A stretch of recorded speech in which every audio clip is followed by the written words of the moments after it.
नमस्कार साथियों, मैं अक्षय उपाध्याय आपका YouTube चैनल पर स्वागत करता हूं।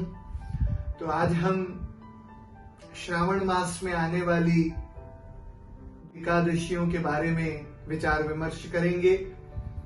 श्रावण मास के शुक्ल पक्ष की एकादशी को पुत्रदा एकादशी कहते हैं। इस एकादशी पर भगवान विष्णु की धूप दीप नैवेद्य इत्यादि विधि विधान से उनका पूजन करता है। उसको तीर्थ गंगा तीर्थ में जो स्नान किया जाता है उसका जो पुण्य फल मिलता है उससे भी कई गुना अधिक पुण्य फल की प्राप्ति होती है।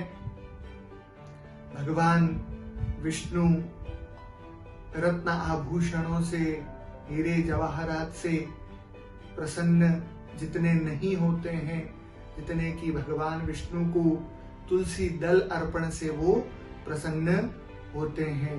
तो मित्रों, आइए हम इस वर्ष 30 जुलाई 2020 गुरुवार के दिन श्रावण शुक्ल पक्ष की एकादशी, जिसे कि पुत्रदा एकादशी के नाम से भी जाना जाता है, नाम से ही स्पष्ट है, जिस एकादशी के व्रत करने से निसंतान व्यक्ति को पुत्र की प्राप्ति होती है, उसे ही पुत्रदा एकादशी कहा गया है। इस एकादशी पर भगवान विष्णु की विधि विधान से पूजा करनी चाहिए, उनका पंचामृत से अभिषेक करना चाहिए और दूसरे दिन एकादशी का व्रत रखते हुए दूसरे दिन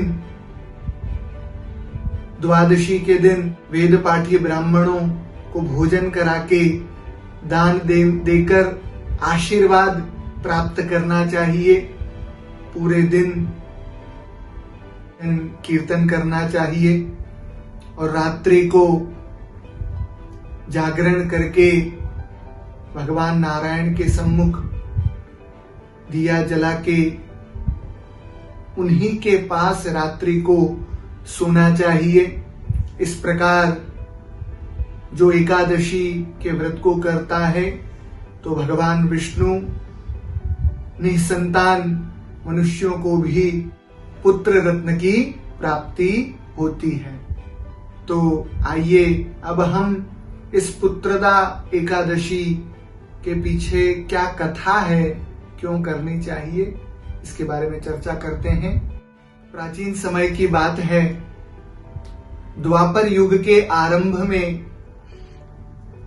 माहिष्मती नगरी में एक महाजीत नाम के परम प्रतापी राजा रहते थे। उनका अपनी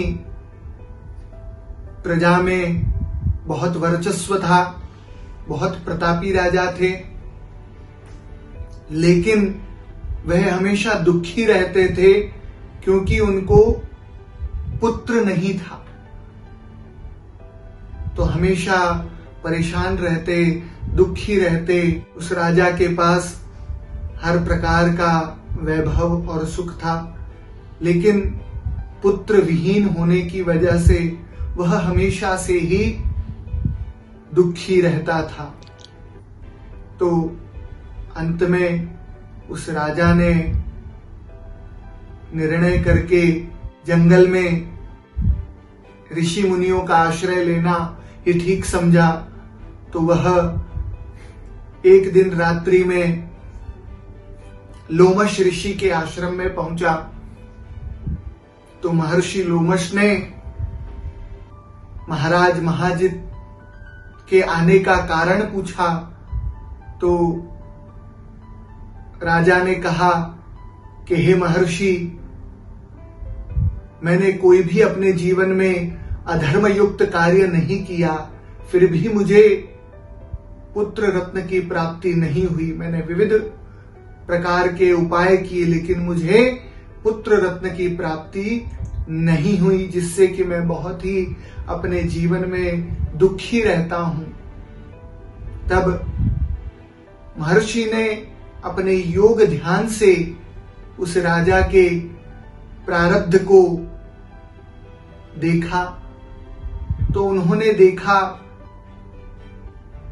कि वह राजा पूर्व जन्म में बहुत ही क्रूर स्वभाव का था, कपटी था, स्वार्थी था।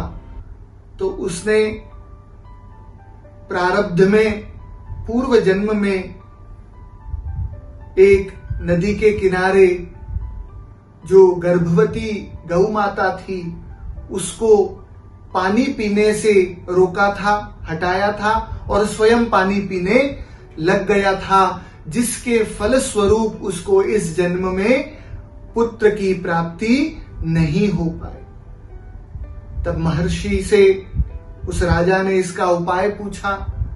तब लोमश ऋषि ने महाजित राजा को आज्ञा दी कि श्रावण मास के शुक्ल पक्ष की एकादशी का व्रत करो, जिसके करने से तुम्हें पुत्र रत्न की प्राप्ति होगी। तभी से इस एकादशी का नाम पुत्रदा एकादशी रखा गया।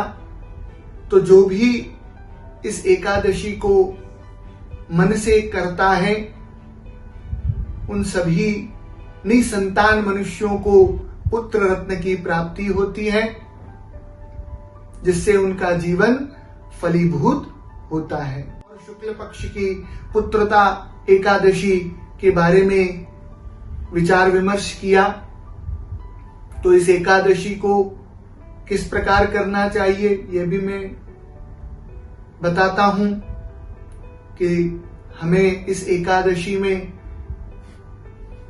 फल आहार ही ग्रहण करना चाहिए, रात्रि में जागरण करना चाहिए दीपक जलाकर, और भगवान विष्णु की मूर्ति के सन्मुख ही हमें सोना चाहिए। और दूसरे दिन इस व्रत को स्नान ध्यान भगवान का पूजन करने के बाद ब्राह्मणों को भोजन करवाने के पश्चात उनको दान देना चाहिए।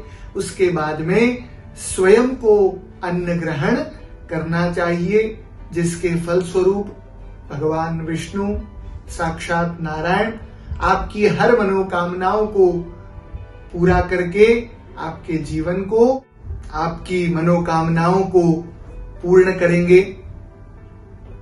तो मित्रों, मुझे आशा है कि इस वीडियो से आप अवश्य ही लाभान्वित हुए होंगे और मैं पूरी उम्मीद करता हूं यह एकादशी का व्रत आप अपने जीवन में जरूर करेंगे। अन्य धर्म संबंधित जानकारी प्राप्त करने के लिए हमसे जुड़े रहें। धन्यवाद। नमस्कार।